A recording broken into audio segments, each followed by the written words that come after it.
बिस्मिल्लाहिर्रहमानिर्रहीम। अस्सलाम वालेकुम। क्या हाल चाल है मेरे बहन भाइयों, मेरे बच्चे और बच्चियों। आज मैं आपके लिए बहुत ही मज़ेदार यमी यमी सी रेसिपी लेके आई हूँ। शीर कौरमा दूध वाली सवैयाँ। इसमें जो चीज़ें इस्तेमाल होंगी ये देखिए, सवैयाँ मैंने ली हैं 1 कप। 2 लीटर मेरे पास दूध है। इसमें मैंने इलायचियाँ डाल के और थोड़ा सा घी डाल के सवैयों को भून लिया है। ये देखिए इस तरह से कुछ हो गई हैं। ये देखिए, तरह सा आपने देसी घी 1 चम्मच लेना है। उसके बाद मैं इसमें डालूंगी दूध।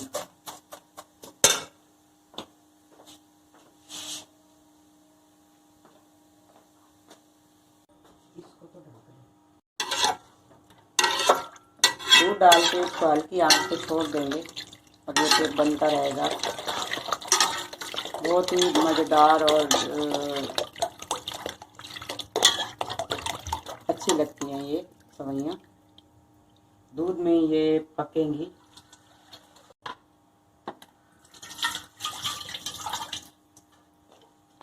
ये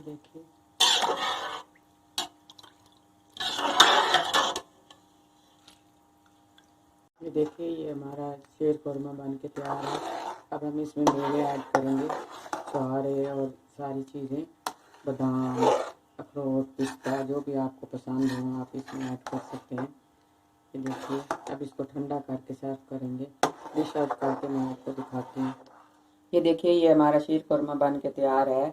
बहुत ही मज़ेदार और लजीज है। आप भी इस तरह बनाइएगा और मुझे कमेंट्स में ज़रूर बताइए। आप देख रहे हैं मेरा चैनल क्रिएटिव MM। मेरे चैनल को प्लीज़ प्लीज़ प्लीज़ सब्सक्राइब कीजिए, लाइक कीजिए, शेयर कीजिए। मुझे आपके कमेंट्स का इंतज़ार रहेगा। इसके साथ ही मैं आपसे इजाज़त चाहती हूँ। अल्लाह हाफ़िज़।